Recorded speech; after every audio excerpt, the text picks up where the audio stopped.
Muy buenos días. Nos encontramos aquí en el portal del Ceballos con el licenciado Manuel Irán Telles,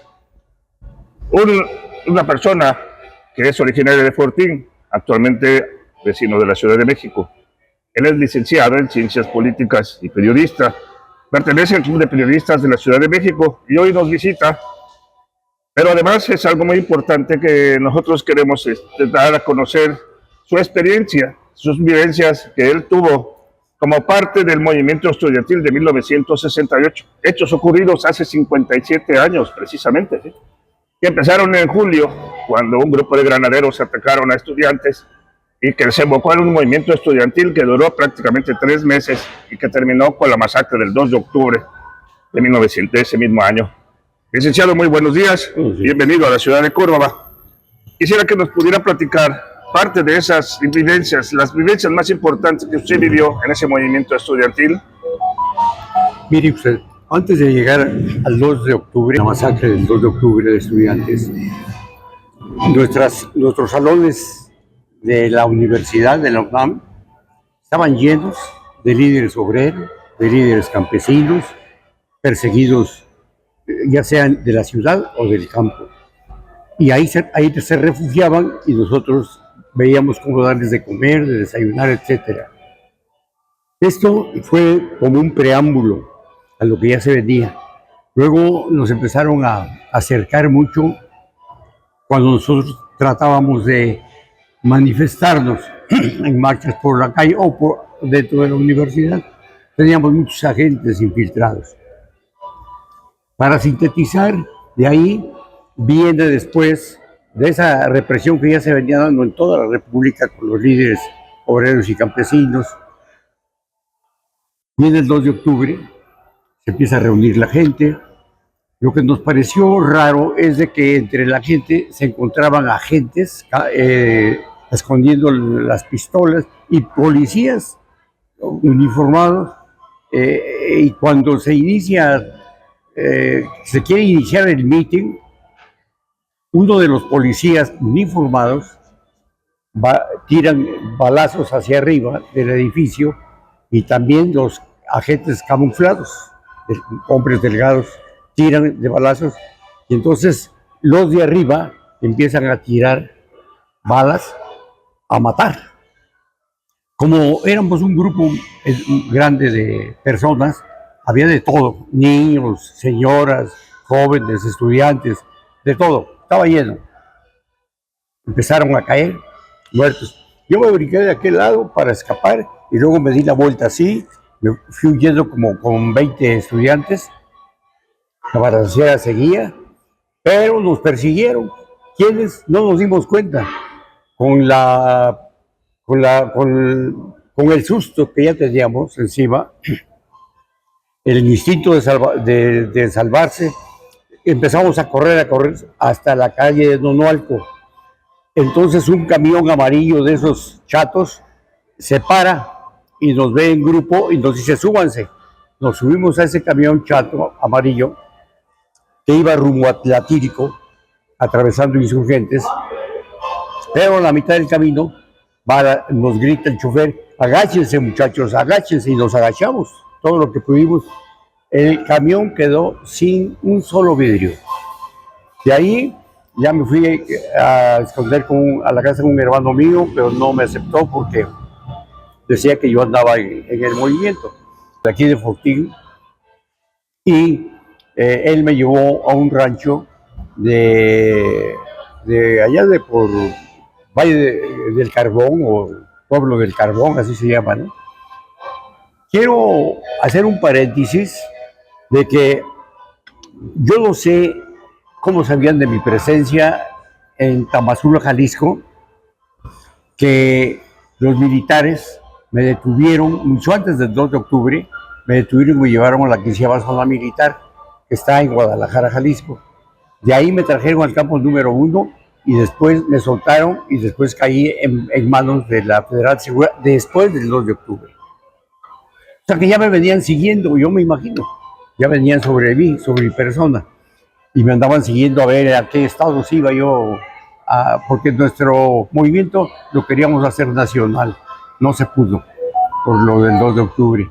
Y lo más impactante es que cuando nos agarran, a uno nos llevan al campo número 1, nuevamente a mí me llevaron por segunda vez al campo número 1, y de ahí nos amarran los ojos. Los soldados nunca nos amarraron los ojos. Nos amarran los ojos unos agentes federales y nos llevan en grupos a una casa que yo nunca supe dónde, porque nunca nos quitaron el trapo de los ojos. Lo que sí puedo decir es que éramos decenas de los que estábamos tirados, yo creo que un galerón, tirados así uno sobre otro, y un cuarto donde se escuchaban los gritos de la tortura que le hacían a compañeros. Por ejemplo, al compañero Emery de la Facultad de Ingeniería denunció que le metieron una bayoneta en el recto, y cuando ya no aguantó tuvo que decir el nombre que querían saber los agentes federales. El director de la Federal de Seguridad era Nazararo en esa época, y los agentes pues eran muchos los que nos cuidaban.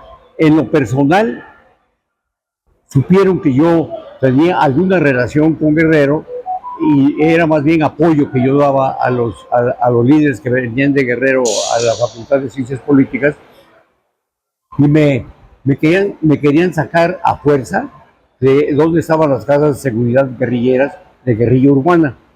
Entonces, para eso me subían todas las noches a hacerme recorridos por la ciudad para que yo dijera en dónde estaban las casas de seguridad. Pues yo nunca estuve en una casa de seguridad, y no creo que hubiera casas de seguridad, porque la guerrilla de la CNR, del profesor Vázquez, estaba en Guerrero, la sierra.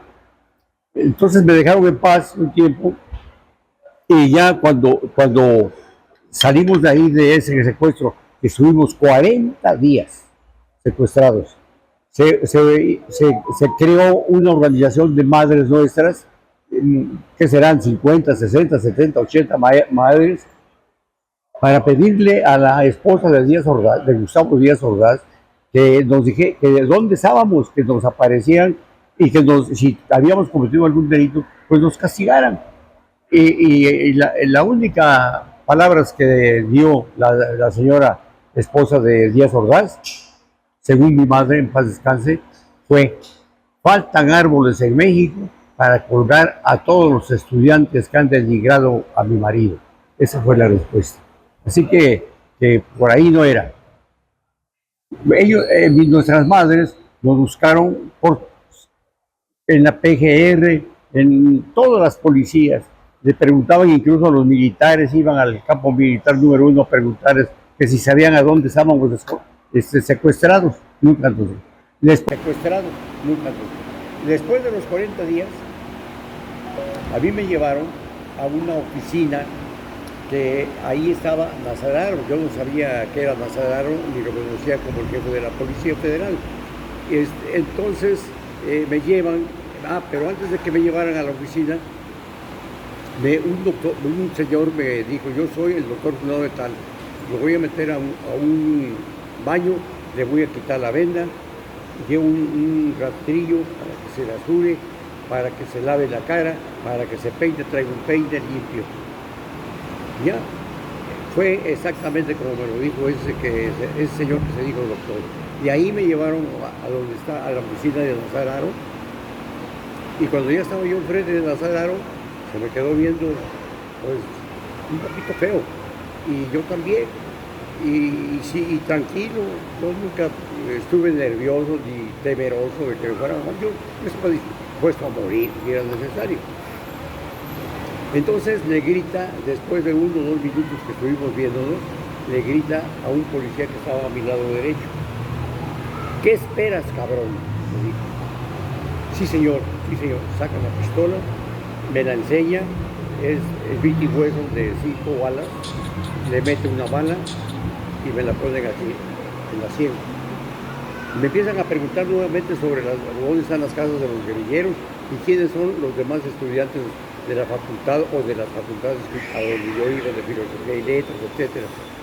Como nunca contesté nada, le jalaba el gatillo, volvía a hacerme preguntas al Sararo y le jalaba otra vez el gatillo.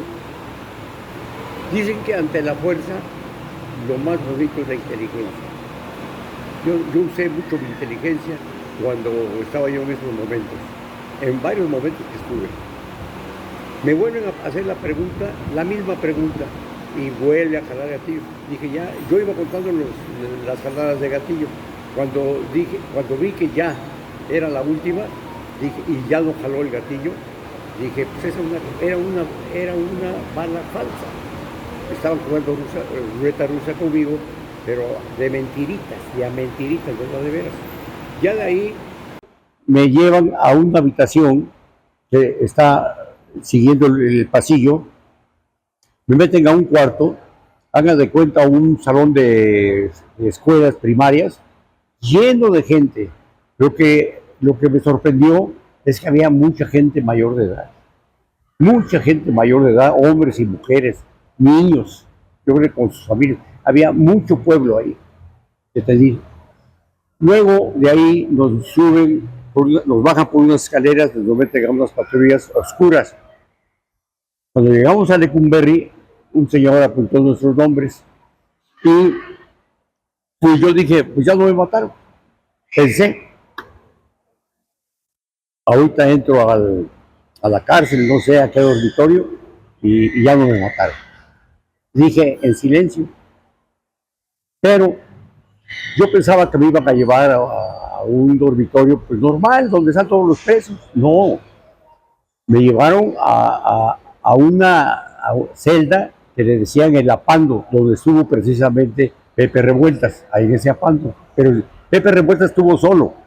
Yo estaba con 7 compañeros en ese Apando y con una lata de esas que vendían antes, así, una lata un recipiente de lata, de latón. Y ahí orinamos, ahí hacíamos nuestras necesidades y con una puertecita de este tamaño nos metían la comida. O sea que olía mucho. Pero nos metieron a un marihuano al que le daban permanentemente marihuana para que fumara. Como no había ventilación, pues nos dormíamos todos. Pues estábamos ahí presos. De ahí ya nos sacan y nos dicen, después de 7 días que estuvimos en el Apando, ahora sí, cabrones, se van a ir al dormitorio varios años. Fulano de tal, ya para acá, pegando de tal. Y a mí me tocó la crujía M, donde estaban todos los maestros de la universidad, líderes del movimiento médico que había sido, que era Alán Pereira, Meiners, Madame Balán, muchos líderes doctores, Rico Galán y Eli de Gortari, tíos de Salinas de Gortari, era maestro de metodología en la universidad, Pepe Revueltas, muchos profesores, grandes profesores de la UNAM. Ahí me llevan y pues ahí estuve 2 años 7 meses. En esos 2 años 7 meses estuve, pues aprendí mucho de los maestros. Yo aproveché mucho mi tiempo.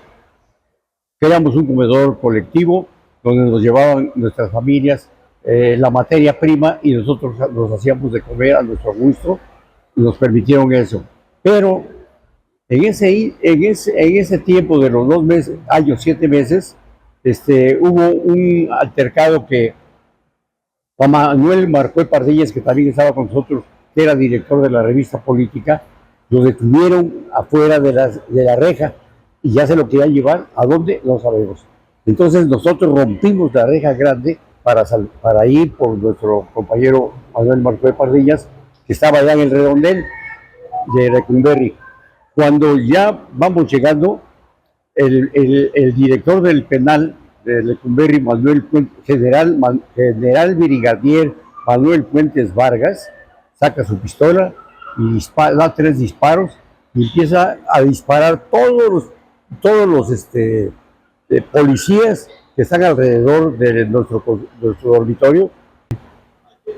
Lo que hicimos fue pegarnos a las paredes que son altas, ahí en Lecumberri, y así nos fuimos arrastrando por la espalda hasta que llegamos a nuestro dormitorio y nos metimos a nuestro dormitorio sacamos nuestros cáteres, sillas, todo lo que nos llevaban nuestros familiares para ponerlas en la reja y que no pudieran abrir, porque pensábamos que no nos iban a matar los policías, iban a sacar a los presos, eso fue lo que pensamos, para que nos mataran los presos y se hiciera pasar como una riña entre nosotros y los presos comunes. Y así fue.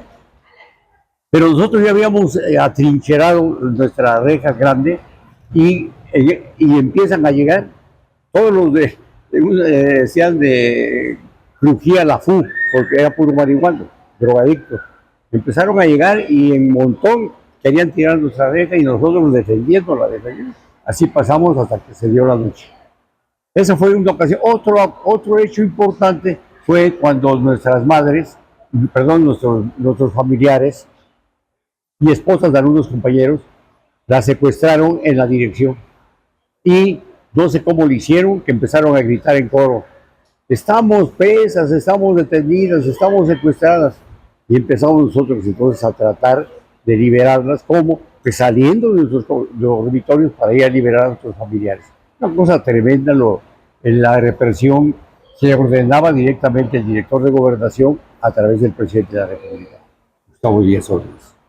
Hubo en ese momento la injerencia del Partido Comunista en muchos grupos estudiantiles marcó precisamente parte de esa gran agresión que sufrieron ustedes, producto de que era un tabú hablar de comunismo en ese entonces, sí, pero el Partido Comunista fue el preámbulo para que se formaran otros partidos de izquierda, como el PSUV, posteriormente el PRD, posteriormente desembocó al final de cuentas en Morena, sí, que es el grupo de izquierda que actualmente gobierna. Parte de los secretarios de Estado que actualmente se encuentran fueron parte del comité de huelga de ese movimiento. Fabio Gómez está en la unidad de inteligencia. Es cierto. Mire, en nuestra crujía M estaba un miembro prominente del Partido Comunista, Unzueta.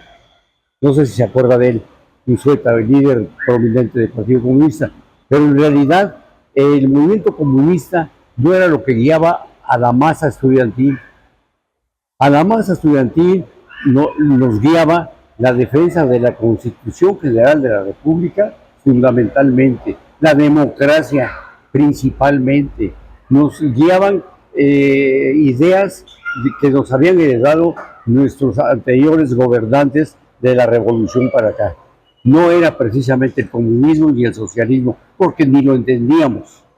No había profesores capaces de enseñarnos realmente la escuela filosófica del comunismo y del socialismo. Y estoy seguro que ahora los que se dicen comunistas y socialistas, con la señora Sheinbaum y asociados, no conocen la historia, la escuela filosófica de lo que del socialismo y el comunismo.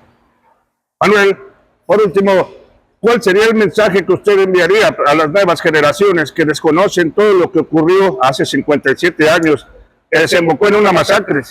¿Qué mensaje es el que usted les envía? Que reflexionen, pero también estudien que murieron millones de mexicanos en una revolución de 1910, sin contar las anteriores, movimientos fuertes que tuvimos, la del 10, para que el constituyente del 17 nos dejara una gran constitución de avanzada en el continente americano. Que la defiendan, que signifiquen, que defiendan esa gran constitución y que ya no le permitan hacerla pedazos a este gobierno que se dice socialista y que no, vuelvo a repetir, estoy plenamente seguro, en una conferencia que me dieran oportunidad de hablar, yo le haría muchas preguntas de lo que es el socialismo o el comunismo a Sheinbaum, a Manuel López Obrador o a los que están ahí.